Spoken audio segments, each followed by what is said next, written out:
Today we are with Bob Gibson, who is a fourth generation basket maker, and we are about to go into his workshop and we are going to talk with him.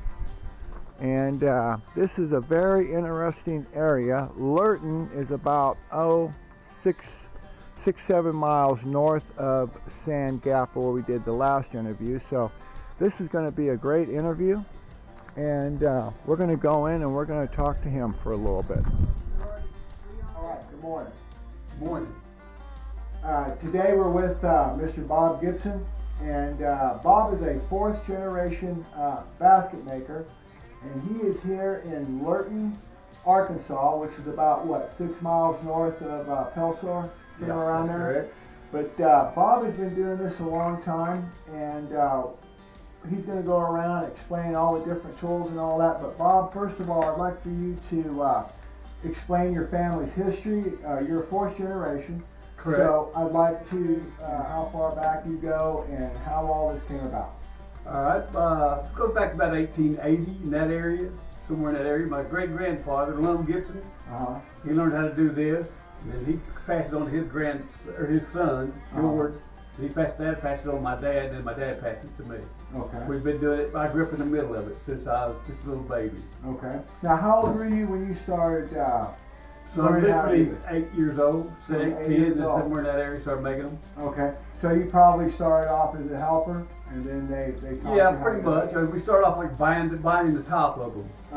And then we go from there to learn how to cut them out. Okay. And that kind of stuff, bust the trees, all that. Okay. It was a little different experience for a kid, but yeah, it's kind of interesting. I grew up in the middle of it. That's the only reason I know how to do it.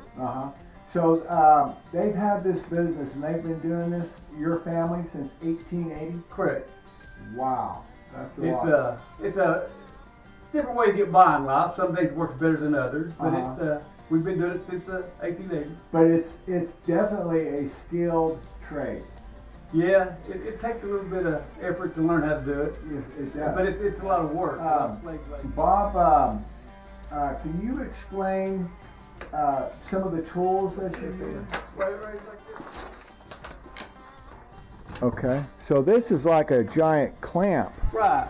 Okay. That's how you cut them right there. Okay, so Yeah, this is just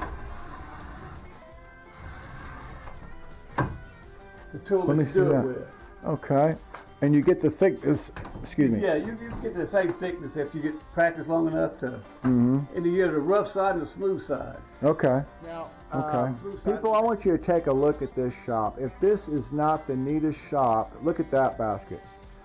All different size, shapes. He's even got some that have a lid on them. I really like that one. That's really neat. Clothes hampers have lids. Yeah. Big one. He's got a wastebasket there that he made. 870-294-5263. Okay, people, you heard it. If you want a basket, he's got plenty of them here. What's the address here, Bob? Highway 7, Lurton, Arkansas. Highway 7, Lurton, Arkansas. You're Look, right on the highway, can't miss it. can't miss it. Look for the big sign out front and the big saw blade out there. Right. But yeah, if you want to call him and come by and get a basket, one that he's already made, he's got all kinds. I mean, all kinds. And he'll take special orders too. He'll make anything that you want made is in the form of a basket. He's got all kinds of things. Now, there's some pictures back here on the wall. That's my great-grandfather and Okay. his son, and then this is his firstborn in the basket. Huh, look at that.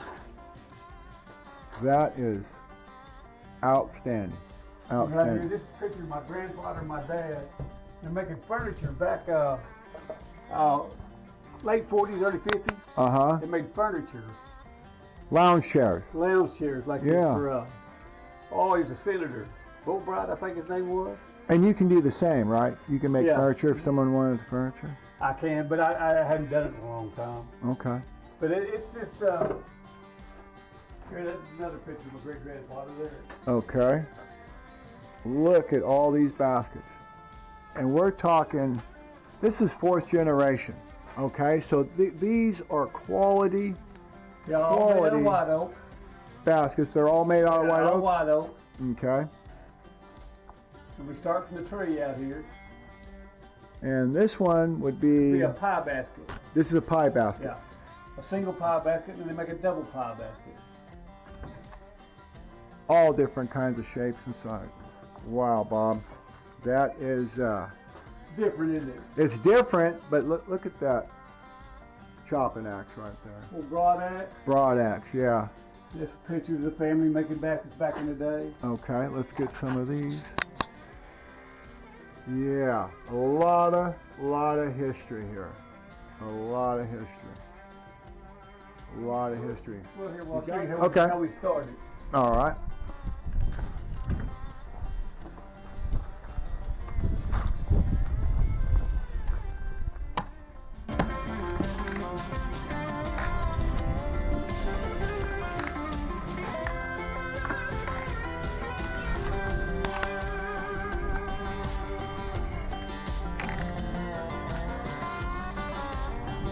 That's how you start out making them. Okay. Take them in and shave them down and start cutting. And then you put them in that vise and with that draw knife. Take a draw knife and whittle them down. Wow.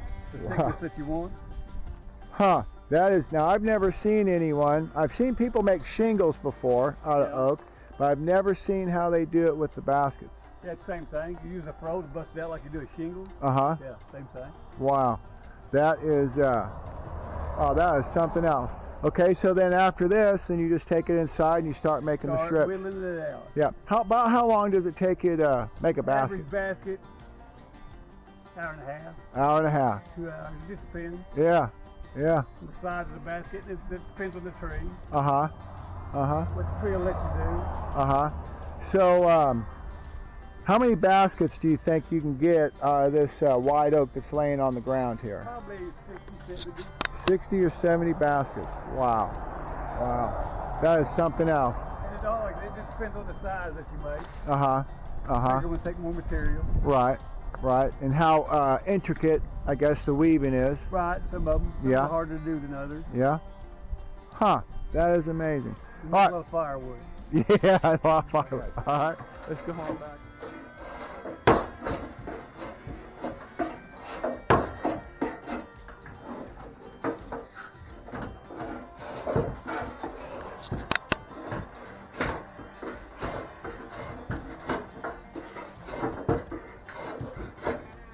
All right, and you get that down to the thickness you want, and then it goes in the clamp. Right. The mark over there.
And then that's how you started it out. Okay.